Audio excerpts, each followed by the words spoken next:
लाडक्या बहिणींनो, तुम्हाला पण मकर संक्रांतीपर्यंत मिळणार आहे बँक खात्यामध्ये डायरेक्ट 4,500 रुपये. आता यामध्ये आपण ज्या महिलांना ₹1,500 हप्ता भेटला नाही, या पहिले पण काही हप्ते भेटले नव्हते व येणारा जो 4,500 हप्ता आहे तो कसा मिळणार आहे, त्याच्यासाठी कोणत्या कोणत्या लाडक्या बहिणी ज्या पात्र राहणार आहेत, संपूर्ण जी माहिती आहे तुम्हाला आजच्या व्हिडिओमध्ये बघायला भेटणार आहे.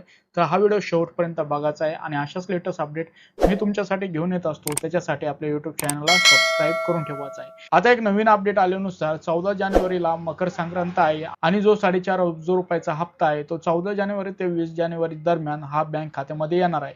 आता या योजनेचा जो उद्देश आहे तर महिलांना आर्थिक मदत करणे, आर्थिक स्वावलंबन व कुटुंबाला आधार वाढवणे, बँकिंग प्रणाली जोडणे, केवळ मात्र महिलांना भेट म्हणून थेट डीबीटी मार्फत हे पैसे बँकमध्ये येणार आहे लाडक्या बहिणीच्या. आता कोण कोण लाडक्या बहिणी याच्यासाठी पात्र ठरणार आहे, जर तुम्ही या अटीमध्ये जर नसन बसाल तर तुम्हाला हे पैसे मिळणार नाही. तर तुम्हाला लक्ष देऊन या अटी काय आहेत ते लक्षात ठेवून बघायचं आहे की तुम्हाला हे पैसे येणार आहे किंवा नाही येणार आहे. ही माहिती दिल्यावरती तुम्हाला इथंच कळणार आहे तुम्ही या योजनेसाठी पात्र आहेत किंवा अपात्र आहेत. आता पात्र लाडक्या बहिणी कोणत्या कोणत्या आहेत आणि त्यांना पैसे मिळू शकतात. पहिली जी अट आहे, आता अटी आणि जी पात्रता आणि अपात्रता दोन्ही आपण बघणार आहोत. आता महाराष्ट्रातील रहिवासी पाहिजे महिला, त्यांचं वय तुम्हाला इथं दिलेलं आहे 21 ते 62 वर्ष पाहिजे, 2.5 लाखाच्या उत्पन्न जे आहे ते कमी पाहिजे आणि आधारला जे बँक अकाउंट लिंक आहे ते आवश्यक राहणार आहे. ज्यांच्या अकाउंटला बँक लिंक नाही किंवा आधारला बँक लिंक नाही त्यांना हे पैसे मिळणार नाही. आता लाडक्या बहिणींनो, भरपूर लाडक्या बहिणीच्या मनामध्ये प्रश्न आहेत की डिसेंबर महिन्यामध्ये त्यांनी केवायसी केली आहे, त्यामुळे पण तुम्हाला जो हप्ता आहे 1500चा तो आला नाही. ज्याला 1500चा हप्ता आला आहे त्यांना फक्त 3,000 रुपये 14 जानेवारीपर्यंत येणार आहे आणि ज्यांना डिसेंबरमध्ये केवायसी केली आहे आणि त्यांना हप्ता आला नाही तर त्यांना 4,500 रुपयाचा हप्ता 14 जानेवारीपर्यंत मिळणार आहे. आता कोण पात्र असू शकते, तर विवाहित महिला, विधवा, घटस्फोटित, निराधार महिला, एका कुटुंबातील एकच महिला या योजनेचा लाभ घेऊ शकते.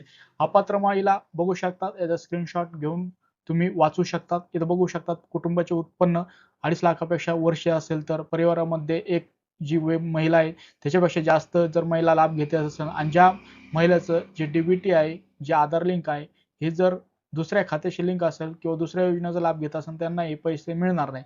कुटुंबातील सेवक असेल, सरकारी कुणी नोकरी करत असेल, त्यांना पेन्शन चालू असेल, यांना पण ही योजना मिळणार नाही. 4चाकी वाहन जसं ट्रॅक्टर सोडून बाकी जर 4चाकी वाहन असेल तर तुम्हाला पण या योजनेचा लाभ घेता येणार नाही. ही केवायसी आतापर्यंत जर नसेल केली तर तुम्हाला पण इथून पुढचे जे हप्ते आहे किंवा या योजनेचा लाभ आहे तो मिळणार नाही. आता पैसे कसे मिळतील तर तुम्हाला ऑफिशियल पोर्टलवरती जाऊन ई केवायसी करू शकतात किंवा जवळच्या अंगणवाडीमध्ये तुमच्या जर ई केवायसी चालू असेल तिथं जाऊन ई केवायसी करू शकतात.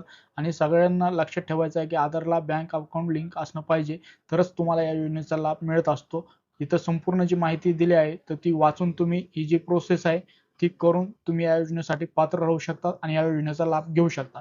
मित्रांनो, ही काही लाडक्या बहिणीसाठी अपडेट होती. ही जर अपडेट आवडली असेल नक्कीच ह्या व्हिडिओला लाईक करा.